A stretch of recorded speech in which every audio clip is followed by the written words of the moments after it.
Welcome to Micro Terrors. Scary stories for kids, where it's always the spooky season, full of chills, thrills, and spine-tingling spooks. Micro Terrors are family-friendly frights for those ages 8 and up. And while our stories are for younger ears, we are still talking about things that go bump in the night, and some children may not be able to handle what others can. Parental consent is recommended. Now, for tonight's Micro Terror.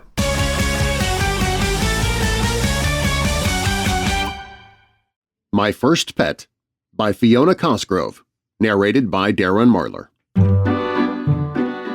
Now, when I tell you this story, you're going to think I'm a terrible person.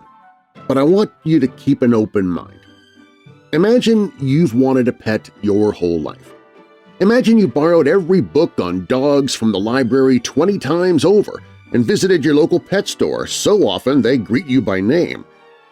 Now imagine a pet drops into your lap, or more specifically, leaps into your lap. You wouldn't be able to say no, right? Not even if that pet had a forked tongue, bat ears, and eyelids like a crocodile? But I'm jumping ahead. Let's take it back to the beginning. It was my big sister Georgina's 14th birthday, and the first thing you need to know about Georgie, she's mean. "I better not see your face tonight," Georgie stood in the doorway of my bedroom. I stared blankly back at her from my bed, where I was innocently scrolling through lists of surrendered kittens at our local animal shelter. "I'm serious, Simon, if you even think about showing your face when my friends are over!" She spotted the adorable roll of kitten pictures on my screen and with a sinister smirk said, "I'll make sure you never get a pet." How would she do that, you ask? It wouldn't be hard. Our mom wasn't exactly a pet person. In fact, she hated anything furry, feathery, or scaly. She said 2 little heartbeats was enough to take care of, and considering the state of my room, she doubted I could take care of another living thing. I never understood what a few stinky clothes on the ground and a few months-old PB&J sandwiches had to do with being a good pet owner. I knew how to take care of an animal: water, shelter, love, and food. The 4 key components to keeping any living thing, well, living. But Mom didn't think so. All it would take for Georgie is one well-placed rotting lunchbox or a handful of stinky underwear, and Mom would happily ban animals from the house forever. So, when Georgie's friends started arriving for the infamous pizza party movie night extravaganza, I bailed.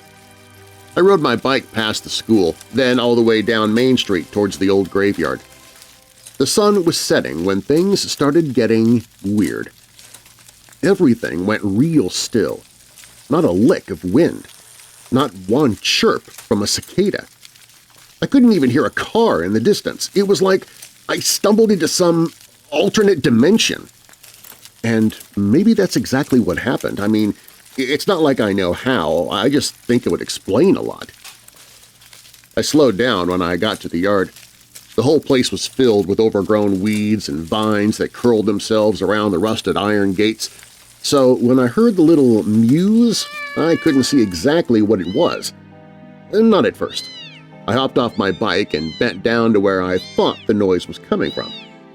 Soft little whimpers, like a kitten or something. And that's when I saw a ball of black fluff hiding beneath a bush. I held out my palm like all the books tell you to, real non-threatening-like, super chill. And it worked. The ball of fluff unfurled and stood up on 4 stumpy legs. A long black tail wriggled into the air. The tail looked a little, pre-chewed, kind of like a pipe cleaner that had been through the wash. But then the whole animal looked a little pre-chewed. Clumps of black fur were falling out and long scratches were dug into the patches of bare skin.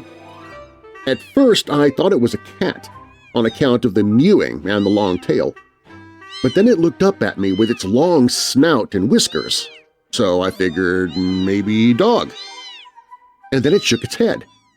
Great big ears like bat wings flopped out, all black and veiny, and they kind of just hung there. "Whoa!" is all I could say. The thing shrunk back, its giant ears folding into its fur. I'd offended the little thing, and it was little. My best friend Dev's Scottish Terrier just had a litter of pups, and this thing wasn't much bigger than one of them. "Sorry, little dude," I said softly.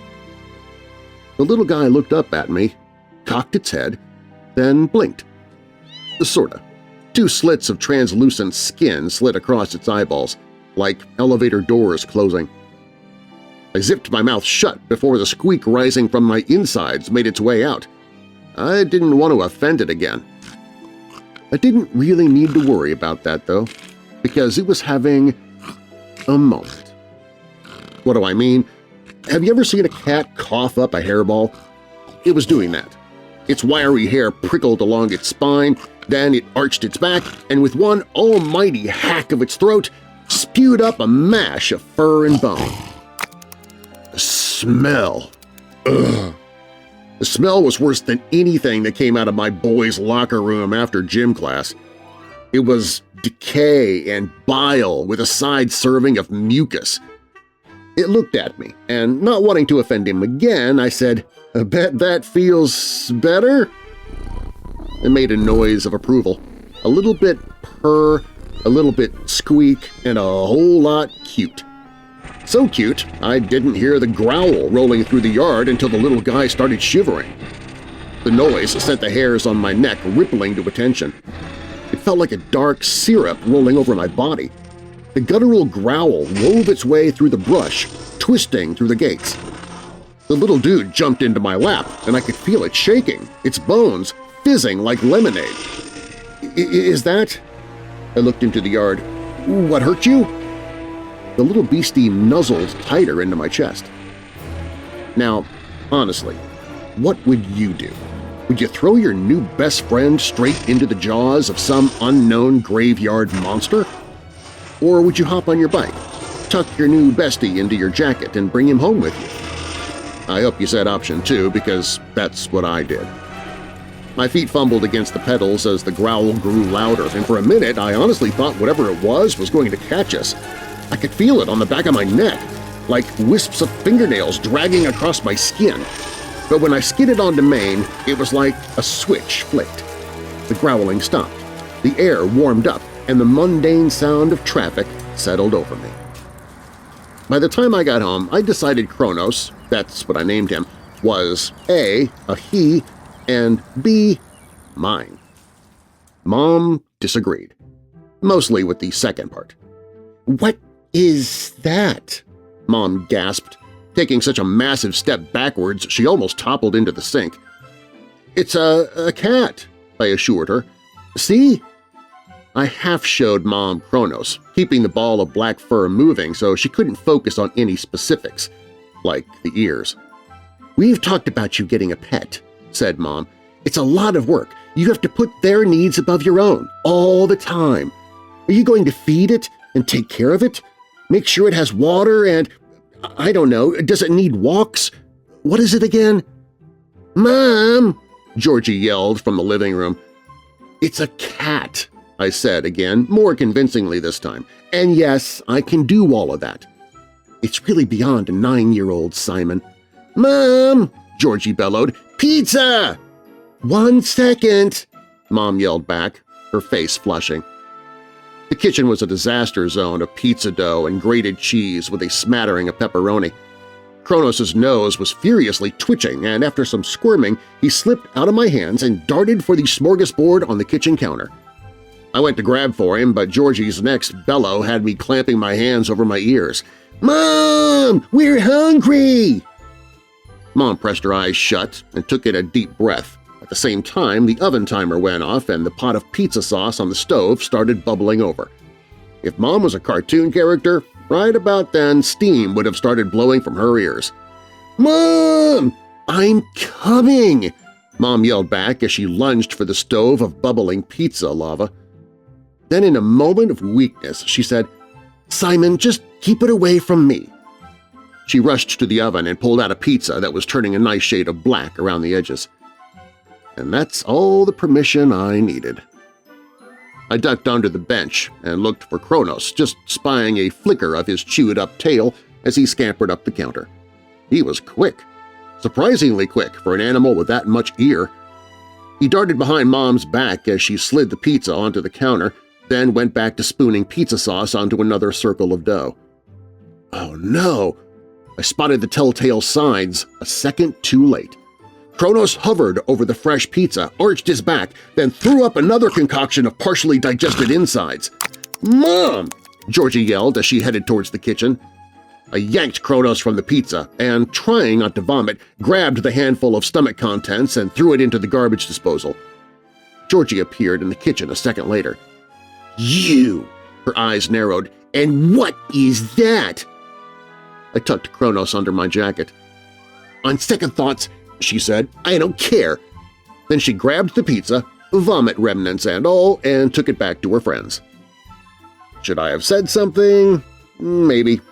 But also, she's horrible. It wasn't until the skin on my hand started to burn that I thought maybe eating a pizza with potential demon-spawned vomit could be bad for my sister's health. I was halfway up the stairs to my bedroom when I heard the first of her friends scream. I legged it up the stairs and put Kronos on my bed. "Don't come out, whatever you do, okay?" Kronos rolled onto his back and squirmed around on my Duna like a pig who just discovered mud. By then, all the girls were screaming and running. There was lots of running. I peered downstairs and saw Georgia bolting to the toilet, one hand wrapped around her mouth and the other clutching her stomach. Then another friend ran to the kitchen, another out the side door, and a fourth straight for the pot plant. Suddenly, all the girls were violently emptying the contents of their pizza-filled stomachs. Mom was beside herself, pizza sauce smeared across her face and flour dusting her brow. She was so deep in the land of confusion, she didn't hear the doorbell. "It was just pizza," I heard Mom say as I headed for the front door. She was pacing back and forth in the kitchen when I opened the door to Mrs. Ty, our next-door neighbor. "Hello, Simon," said Mrs. Ty. "I was just wondering if you've seen Smokey tonight. She's usually waiting right out the back for dinner, but tonight I heard a weird noise and when I opened the back door I couldn't see her." One of the girls threw up nearby. "Oh my," said Mrs. Ty, rubbing her collarbone. "Is everyone all right?" "Sorry. Bad timing. I haven't seen Smokey, but if I do, I'll bring her straight over." Mrs. Ty covered her mouth as another gut-turning spew echoed through the house. "Sure," she said, giving me a weak nod. "Take care." I sidestepped the girl at the pot plant and headed up to my room. I opened the door and stepped inside at the same time Kronos was crawling back through my open window. "Kronos!" I said, rushing over to the window. I hadn't even realized it was open. "What were you doing out there? It's not safe. You need to be more careful." My voice trailed off as I spotted the giant bulge in Kronos' stomach.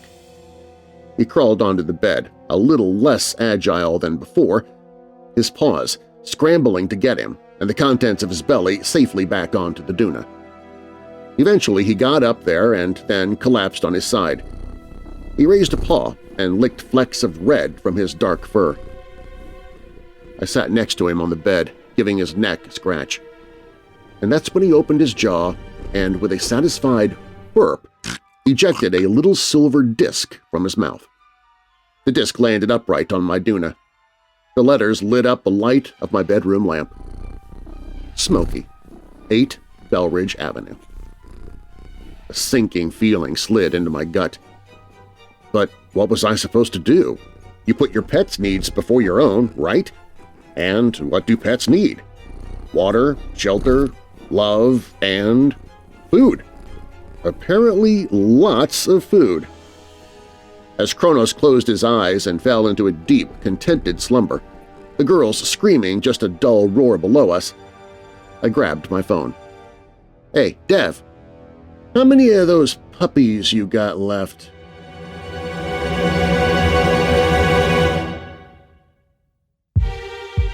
Thank you for listening to Micro Terrors. Join us each Saturday for another scary story. For more fun, visit our website at microterrors.com, where you can get the latest Micro Terrors news, read fun facts about each story, sign up for our monthly newsletter, and even send in your own scary story for us to tell. Plus, you can become one of the terrified by joining the fan club at microterrors.com to enjoy exclusive perks like reading stories a week early, receiving complimentary books, and communicating directly with Micro Terrors writer and creator Scott Donnelly. You can also follow us on Facebook and Instagram using the handle @MicroTerrors. I hope you'll join us again soon for Micro Terrors, Scary Stories for Kids.